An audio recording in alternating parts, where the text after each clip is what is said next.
Let's pray. Heavenly Father, teach us how to confess our sins and then hear your word of love and forgiveness. In Jesus' name, amen. In the 1950s, on the game show The $64,000 Question, a contestant correctly spelled the word Anti-disestablishmentarianism to win the big prize. Now, Anti-disestablishmentarianism has 28 letters, 12 syllables, one of the longest words in the English language. It was coined in the 19th century when a movement tried to separate the Church of England from the government of England. Those who opposed the movement of disestablishment became known as Anti-disestablishmentarianism. Like Abkadefi Jackmanopper Stuvowitz's from Sesame Street, the word took on a life of its own. Duke Ellington and Eminem actually used the word in one of their songs. There has always been a movement to remove the church from society. But there has also always been a movement, within the church to remove God from the lives of his people. Lutheran theology is based on two primary doctrines, justification and sanctification. One being the pronouncement of God that saves us, the other being the work of the Holy Spirit that brings the process of change into our life. Now, the book of James says, faith without works is dead. Jesus said, a fruit tree that doesn't produce fruit deserves to be cut down. All of which tells us that we weren't just saved to be saved. There is a purpose and a reason to us being saved. Now, the church at Colossae got two letters from St. Paul, one directly to them and the other one to a guy named Philemon, who was a member of the church whose slave Onesimus had run away and was now an integral part of Paul's ministry team. You can read Philemon, it only takes a couple of minutes. Paul didn't found this church, most likely Epaphras did, but Paul took a deep interest in them. He wanted to warn them, he wanted to encourage them as they faced all of the challenges to their brand new faith and their brand new church. Now, Colossae, much like today's world, was known for its acceptance of diverse beliefs. And it was actually encouraging all the various religions to put all of their stuff into one big pile and just become one big happy family that really didn't believe anything, but was able to say, everything's going to be okay. Yeah, I hope you see the problem in that. So if God is God and heaven is real and the Bible is God's word, then accepting anything else would be to deny God. And Jesus says if we deny him, he will deny us, and we know that that is not a good thing. So, when Jesus said we are to be as gentle as doves, but as shrewd as snakes, he noted the tension believers must live in as we seek to reconcile our heart, mind, and soul with God amidst the turmoil and the temptations of this world. Reading between the lines in this letter, we see the difference between sympathy and compassion. Now, sympathy means you feel sorry for someone, and it ends there. Compassion means you not only feel sorry for them, but are motivated to relieve their suffering. Compassion in its most beautiful form is understanding what it's like to live in someone else's skin with the aching reality that, by the way, until there is peace for them, there will not be peace for you. Paul has compassion. Now, all of us face our personal demons, but if we're compassionate, we also pray for the ability to help others face their demons. If our personal world is relatively stable and calm at the moment, when we look out at the window, we will see our neighbor who is suffering and whose life is coming apart. And we realize that there can be no peace for us until there is peace for them. People who say they are spiritual and they worship God on the golf course, the beach, or the mountains, and never in the church. Well, they're people who are often unwilling to look outside the window and take the pain and the suffering of their neighbors and their community unto themselves. They have limited themselves to their own struggles and their own pains. And I understand their choices, but they are missing out on something truly beautiful, which we call the church. Whenever two or three gather in Jesus' name, well, yeah, it's called the church. And right there we have a problem. Because the church is imperfect, prone to wander, sure they're right about things, unwilling to bend. And to be honest, we are antisocial when it comes to certain people in other churches. Because whether we like to admit it or not, instead of partners in the gospel, we tend to see all those other churches as the ones who are in competition with us. And so church is a very loaded word. But what would you expect from a bunch of sinners gathered together? The church is not the only way God works, but it is his preferred method. Now, the Old Testament is filled with stories of the church being the church in the most holy and spectacular way. But the Old Testament is also filled with stories of the church being the church in the most unholy and catastrophic way. Now, whenever the church failed, God always sent prophets to restore them. When Elijah, one of these prophets, just had enough, he said, God, I am the only one left, so just let it all in. And God's response was, look, I have 7,000 others, so don't give up. Now, whether, by the way, there were exactly 7,000 other prophets or God was doing that metaphorical thing because 7 is the perfect number, it doesn't really matter. God's people were never alone, and neither was Elijah. Now, God is always calling his people and his church to repentance. And the Holy Spirit stands ready to enter the lives of those who are willing to become instruments of God's grace. We are set apart for God's purposes, and that's why God calls us his church. It's not in a perfected or almost perfected state that we become Jesus with skin on for the world. No, it is always in our weaknesses, our imperfections, our pain, and our problems where we serve best as living witnesses of God's grace. I want you to imagine being the church 2,000 years ago. Brand new believers, brand new pastor, no New Testament, no seminary, no conferences, no resource libraries. Some people walk into the church with an air of self-confidence, an air of knowledge and experience, and they offer to help this fledgling church. They watch the worship service, and afterward they pull the pastors and leaders apart and say, you're doing it all wrong. Instantly, the church is thrown into turmoil as some hold fast to the way things are. Some want to go back to the old sacrifices. Some want to merge with all the other churches that believe in witchcraft, other gods, and even worship trees. Now, you need help. So you write down all of your questions, all of your needs, everything that's going on, and you put it in the mail. You didn't need a stamp. You had to find somebody who would go find, Peter or Paul or the church in Jerusalem, and you send it to them, and if you were lucky, you might get an answer back in a few weeks or a few months, if you got an answer. Now, Paul's sitting in prison waiting on his trial. Now, he receives these letters and visitors who come and tell him what's happening in the church. He writes back to some of these churches to warn them, encourage them, to inspire them. But there is only so much that you can do from prison, which is why he keeps reminding them that the Spirit of God is working in and through them, and that they are to hold on to what they were given. Now, the purpose of the church is to be God's people. Our purpose, by the way, never changes. Not here, not in heaven. We're God's people. That's our purpose. Because of sin, though, we don't start off even close to being God's people. In fact, even after we're baptized, catechized, and we've got 100 church services, in the attendance record, we still don't look much like God's people. It's not that we don't want to be like Jesus. It's just that there are so many voices in the world and so many things to do. Let's face it, sometimes we're weak.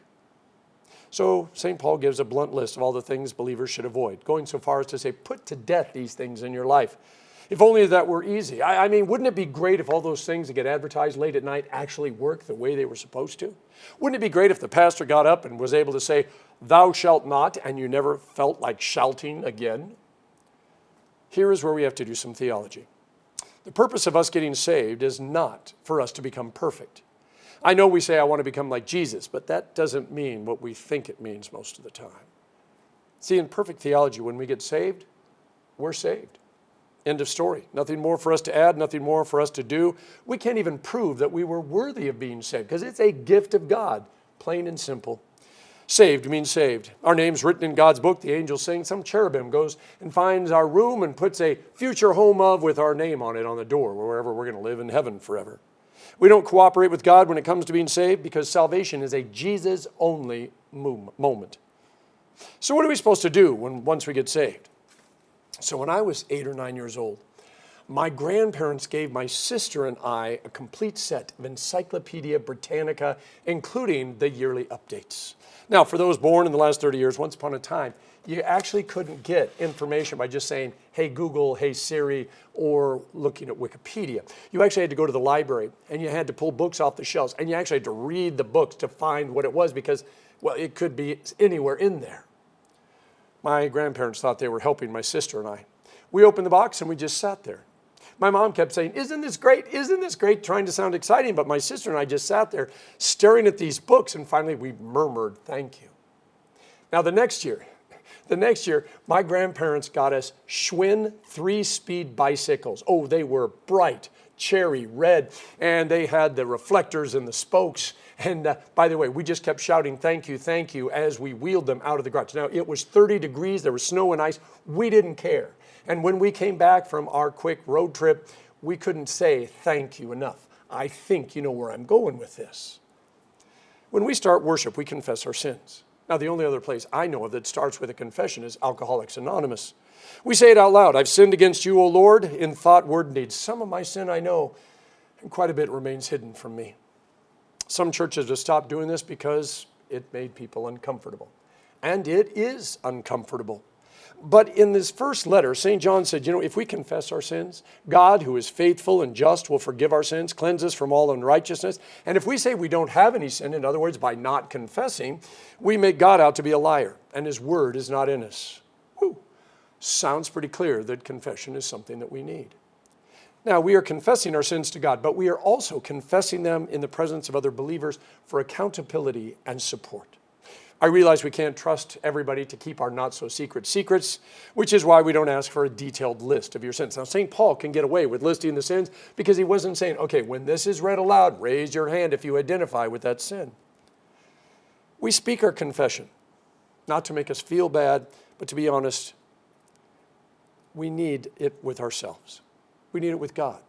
We need it with one another. Because when I tell you that I'm a sinner, you no longer have any power over me because the secret's out. If you want to run around and tell everybody I'm a sinner, some will say, I already knew that. And others will say, I always thought there was something funny about him. While I was at the youth gathering a couple of weeks ago, a certain church from Kansas showed up to protest us. You can look it up online if you want. Anyway, among other really bad signs, they were carrying around a sign that said, your pastor's a liar. As the youth went by, because we formed a barricade to get them all into the convention center, I told the kids, I said, it's absolutely true. I am a liar. I tell people all the time, I did not eat that donut for breakfast. And they turn and they say, Pastor, you still have the chocolate there on your lips. I want and I need God to be God. I've tried to be God, and I've failed over and over again. And if you've tried to be God, I'm pretty sure you failed too. God is all about restoring us in his image. We're going to face the same temptation Eve did when she wanted to be God instead of just be created in the image of God. And it hurts to confess our sins, to be confronted with the things we're tempted by. But it's necessary. See, God doesn't do it to be mean. He does it because he loves us. That's why the verse starts off with, if we confess our sins, but ends with, God, who is merciful and just, will forgive us our sins and cleanse us from all unrighteousness. We confess, God forgives. And the celebration both in heaven and on earth begins. Tim Keller said, if your God never disagrees with you, you just might be worshiping an idealized version of yourself. And this takes us back to who we think God is. Because if God is God and he disagrees with us, I think we know who's right. And it's not us. Going back to the whole anti-disestablishmentarianism, that's what St. Paul's letter is all about. Paul says he knows what the church is going through. He knows it would be so much easier for them to go back to the way things were, to remove God from their lives and mash everything together so that they never have to feel bad, so that they can just sing happy songs and pretend everything's okay. But they were created and redeemed for something more, which is why neither Paul nor God are giving up on this church. The church isn't perfect, but it has been given a gift from God to share with the world. I can't eliminate all the pain and the fears and the problems in your life. I can't stop the sirens from going off saying tsunami or the tornado or hurricanes or earthquakes. I can't stop all that stuff. But I can promise you that you never have to go through it alone. When you confess your sins, when you lay your burdens before the cross, the stories are always difficult. And yeah, some people aren't going to get it. Some people are going to use those things against you. Don't worry about them. It's not about them. It is about you. Because there are people who are going to get it. There are people who are going to come beside you. And that's what the church is in its finest moment. Your experiences and journey can be a gift to someone else, by the way. It's the old, what? You too? I thought I was the only one. In a world struggling with division, pain, and, loss, we are all longing to belong. See, the wonder of this tiny planet revolving around the sun with 8 other planets, I still think Pluto's a planet that sustains our lives and creates beauty and wonders. It allows us to see just how much God loves us. We are broken, misbehaving wonders of creation. Our identity as baptized children of God means daily dying to the way we hurt ourselves and hurt each other and rising again into a new life in Christ. The world can feel too overwhelming and the night so terribly dark, which is why God created the church to love, forgive, confess, guide, help, and bring light into our darkness. I love the way Paul ended the section. It doesn't matter who you are or where you came from or what your past is or even how you wind up here, what language you speak. He says, we are in Christ. You are loved, you are forgiven, you are forever. And by the way, if you become an anti-disestablishmentarianism, meaning you want to keep God in the church and keep the church in your community, you'll get more than $64,000. You get eternal life. In the name of the Father, and of the Son, and of the Holy Spirit. Amen.